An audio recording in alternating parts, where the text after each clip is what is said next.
Now here we will derive the angle between two lines whose direction cosines are known.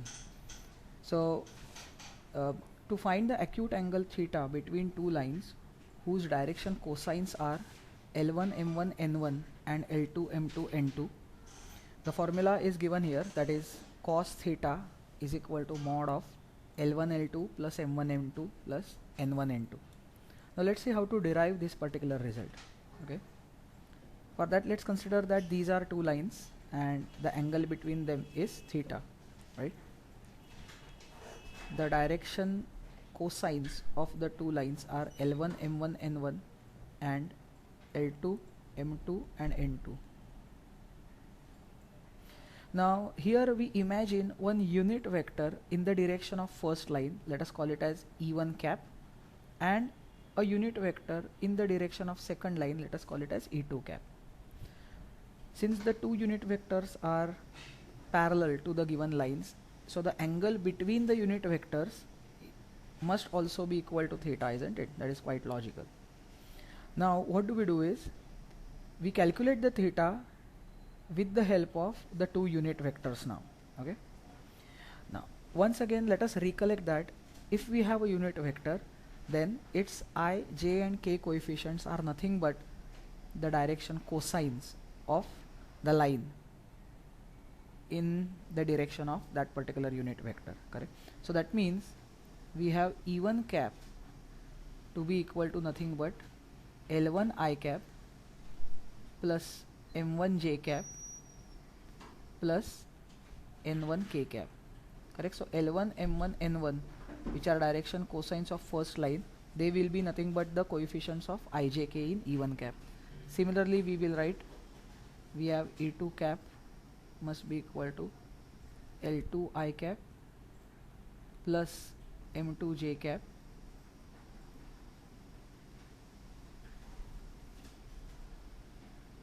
plus N2 k cap.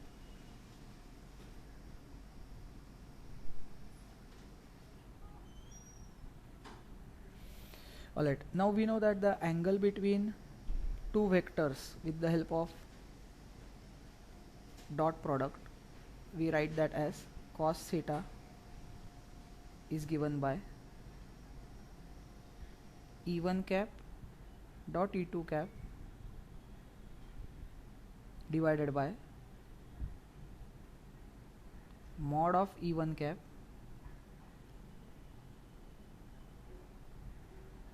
that is magnitude of first vector into magnitude of second vector. Now we know that the magnitudes of E1 and E2 cap must be 1 because they are unit vectors. So therefore what remains is just to calculate their scalar product, that is E1 dot E2, and that is calculated by multiplying the corresponding coefficients of those vectors, and which are nothing but L1 L2 plus M1 M2 plus N1 N2. So therefore here we get the required relation, that is here we have L1 L2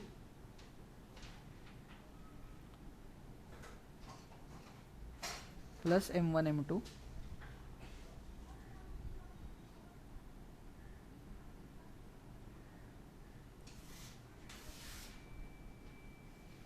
plus N1 N2, and that is what is the required expression. Now we are taking the absolute value of this expression because we want to know the acute angle between them, and hence the cos must be positive. So therefore we are taking the absolute value. So therefore this is the required expression to get the angle between any two lines whose direction cosines are known. Now the question comes to our mind that what if instead of direction cosines, if we know the direction ratios, that is A, B and C's of the two lines, in that case how do we find the angle? So this is where we see the next one. So in that case the formula for cos theta is as shown here, that is if A1 B1 C1 and A2 B2 C2 are the direction ratios, then this particular is the formula. And the proof of this is rather straightforward. What we consider is, look at this first particular term. It's A1 upon root of A1 square plus B1 square plus C1 square. We know that this is equal to L1 because we have seen how to convert direction ratios into cosines. Now that multiplied by A2 divided by the second square root, which is nothing but L2.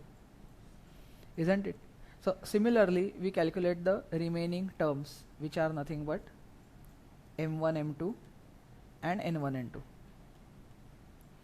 And we have already proven the second result, that is, we have already proven the formula in terms of elements.